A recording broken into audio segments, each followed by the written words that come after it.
ഇപ്പോൾ ഒരു 2 മാസങ്ങൾക്ക് മുമ്പ് എനിക്ക് വളരെയധികം വിഷമം തോന്നിയ ഒരു സംഭവം ഉണ്ടായി.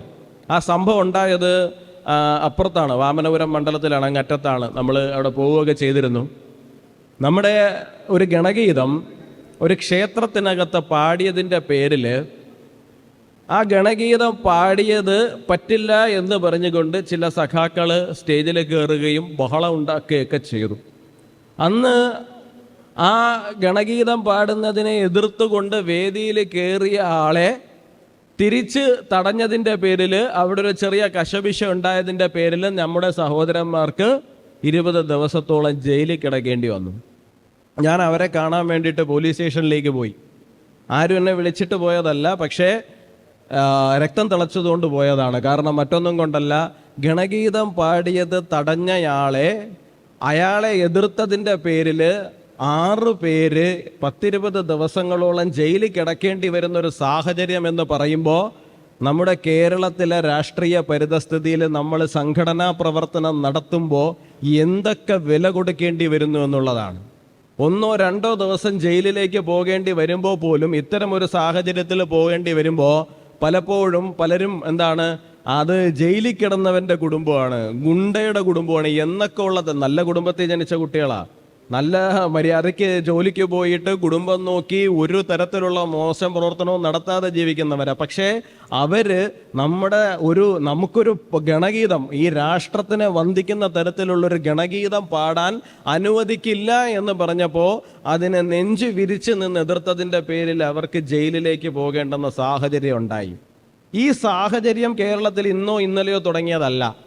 ഞാൻ 2004 ഔദ്യോഗികമായി സംഘടനാ പ്രവർത്തനത്തിലേക്ക് കടന്നു വരുന്നത്. അതിനു മുമ്പ് നമ്മളിപ്പോൾ എപ്പോഴെങ്കിലും ബാലഗോകുലത്തിൽ എൻ്റെ കൃഷ്ണവേഷം കെട്ടിപ്പോയെന്നോ അല്ലെങ്കിൽ എൻ്റെ മാമൻ എന്നെ ചെറുതിലെ കൊണ്ടുപോയിട്ട് ശാഖയിലിരുത്തിയെന്നോ ഉള്ളതൊന്നും അല്ല. ഞാൻ എൻ്റെ പൂർണ്ണബോധ്യത്തോടു കൂടി സംഘടനാ പ്രവർത്തനം തുടങ്ങിയിട്ട് ഇന്ന് 22 വർഷമാവുകയാണ്. 2004 ഞാൻ വട്ടിയൂർക്കാവ് പോളിടെക്നിക്കിലേക്ക് പഠിക്കാൻ വേണ്ടിയിട്ട് ചെല്ലുന്ന സമയത്ത് അത്യാവശ്യം രാഷ്ട്രബോധവും അത്യാവശ്യം ദേശസ്നേഹവും അത്യാവശ്യം സംഘടനയോടുള്ള വല്ലാത്ത ഒരു അഭിനിവേശവും ഒക്കെ കൂടി ചേർന്നിട്ടാണ് ഞാൻ കോളേജിലേക്ക് പഠിക്കാൻ വേണ്ടിയിട്ട് ചെല്ലുന്നത്. ഞാൻ പോകുന്ന സമയത്ത് ഞാൻ കരുതുന്ന ഒരു കാര്യം എന്ന് പറഞ്ഞു കഴിഞ്ഞാൽ ഈ രാഷ്ട്രീയ പ്രവർത്തനമാണല്ലോ. എല്ലാവരും പറയുന്നുണ്ട്, ഇപ്പോൾ SFIക്കാർ എഴുതി വെച്ചിട്ടുണ്ട് സ്വാതന്ത്ര്യം, ജനാധിപത്യം, സോഷ്യലിസം എന്നൊക്കെ ഉള്ള കാര്യം. അവർക്കതിൽ വിശ്വാസം ഇല്ലെങ്കിലും അവരുടെ ആ സാധനങ്ങളിലൊക്കെ അവർക്ക് വിശ്വാസമുണ്ട് എന്നൊരു തെറ്റിദ്ധാരണയോടുകൂടിയാണ് ഞാൻ സംഘടനാ പ്രവർത്തനം ആരംഭിക്കുന്നത്. അങ്ങനെ വലിയൊരു സംഘടനാ പ്രവർത്തന പാരമ്പര്യമോ കാഴ്ചപ്പാടോ ഒന്നും തന്നെ എനിക്കില്ല. അതുകൊണ്ട് തന്നെ എനിക്കതിനെക്കുറിച്ചിട്ട് വലിയ ധാരണയുമില്ല. ഞാൻ അവിടെ ചെല്ലുന്നു. ആദ്യത്തെ ഫസ്റ്റ് ഇയർ തന്നെ കൊണ്ടുപോയിട്ട് നോമിനേഷൻ കൊടുക്കുന്നു. ഞാൻ ഈ നോമിനേഷൻ കൊടുത്തു കഴിഞ്ഞപ്പോൾ കുറേ ആൾക്കാരൊക്കെ എന്നോട് വന്ന് ചോദിച്ചു, ജീവിക്കണമെന്ന് വലിയ ആഗ്രഹമൊന്നുമില്ലല്ലേ? ഞാൻ ചോദിച്ചു, എന്തു പറ്റി? അല്ല, ABVP-കാരൻ വന്ന് ഫസ്റ്റ് ഇയറിലൊക്കെ നോമിനേഷൻ കൊടുക്കുന്നു, അത്രയ്ക്ക് വലിയ ജീവിക്കാൻ ആഗ്രഹം ഇല്ലാത്തതുകൊണ്ടാണോ? വീട് എവിടെയാ? ഞാൻ പറഞ്ഞു, ഇന്ന പാപ്പനംകോടാണ്. അന്ന് ഞാൻ പാപ്പനംകോടാണ് താമസിക്കുക. പാപ്പനംകോടാണ്. അപ്പോൾ എൻ്റെ അടുത്ത് പറഞ്ഞു, ഈ യൂണിവേഴ്സിറ്റി കോളേജ് വഴിയല്ലേ വരിക? ഞാൻ പറഞ്ഞു, അത് യൂണിവേഴ്സിറ്റി കോളേജ് വഴി തന്നെയാണ് കടന്നു വരുന്നത്. കഴിഞ്ഞ ആഴ്ച യൂണിവേഴ്സിറ്റി കോളേജിൻ്റെ മുമ്പിൽ 4 ABVP-കാരെ ഇറക്കിയിട്ടിടിച്ചു.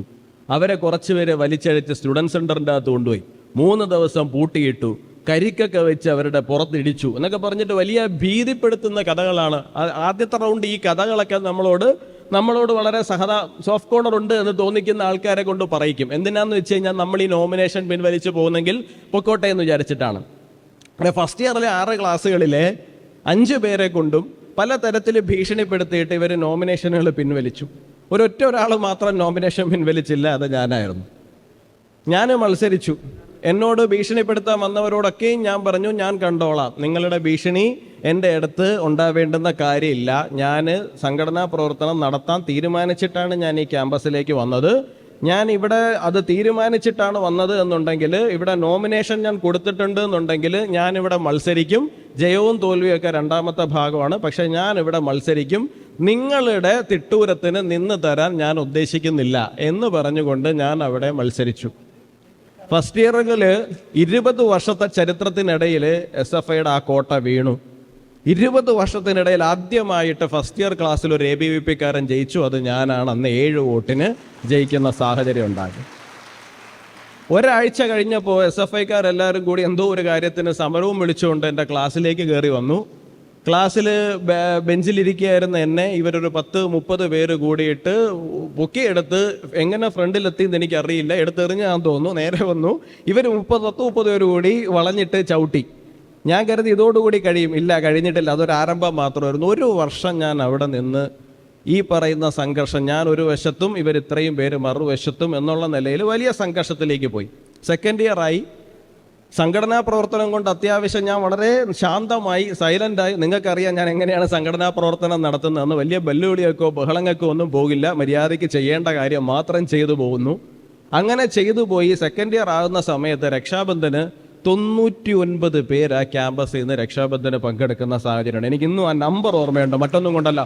ഒരാളും കൂടെ ഉണ്ടായിരുന്നെങ്കിൽ 100 ആയേനെയല്ലോ എന്ന് പറയുന്ന വലിയൊരു വിഷമം എനിക്കുണ്ടായിരുന്നു.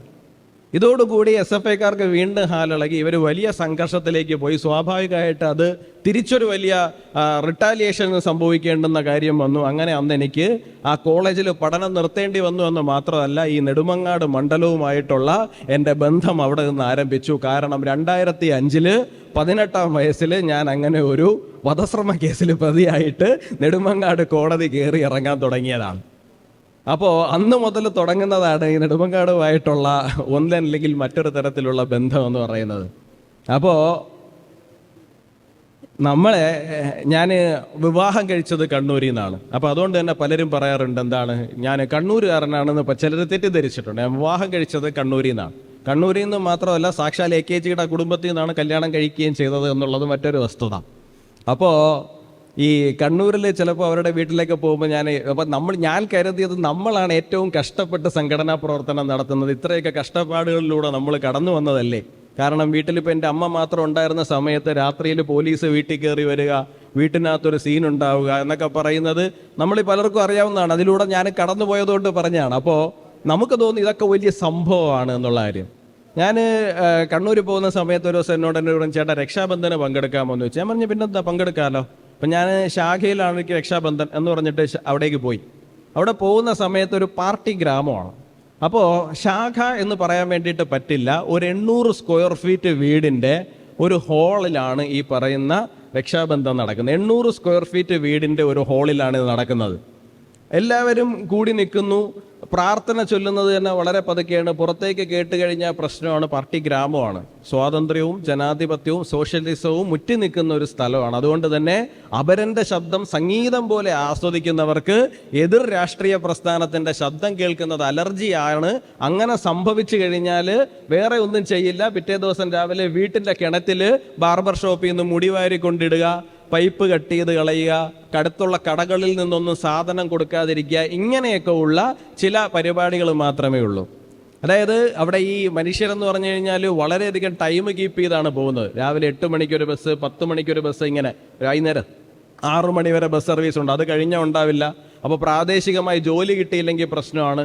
അപ്പോൾ ഒരു ടൈല് പണിക്കാരനാണെന്നുണ്ടെങ്കിൽ പണി അന്വേഷിച്ച് ബസ്സിൽ കയറി ഏതെങ്കിലുമൊക്കെ നാട്ടിൽ പോയിട്ട് പിന്നെ ഏതെങ്കിലുമൊക്കെ അർദ്ധരാത്രി തിരിച്ചു വരേണ്ടി വരും. ഇത്തരത്തിൽ ഉപരോധങ്ങളൊക്കെ ഏർപ്പെടുത്തിക്കൊണ്ടാണ് അവിടെ പ്രവർത്തനം നടന്നത്. അതുകൊണ്ട് തന്നെ ഇങ്ങനെയാണ് അവിടെ രാഷ്ട്രീയ പ്രവർത്തനം നടക്കുന്നത്. അപ്പോൾ അത് കാണുമ്പോൾ മനസ്സിലാകുന്നതെന്ന് പറഞ്ഞു കഴിഞ്ഞാൽ എത്രത്തോളം ബുദ്ധിമുട്ടിയാണ് നമ്മൾ രാഷ്ട്രീയ പ്രവർത്തനവും സംഘടനാ പ്രവർത്തനവും കേരളത്തിൽ നടത്തിക്കൊണ്ടിരിക്കുന്നത് എന്നുള്ളതാണ്.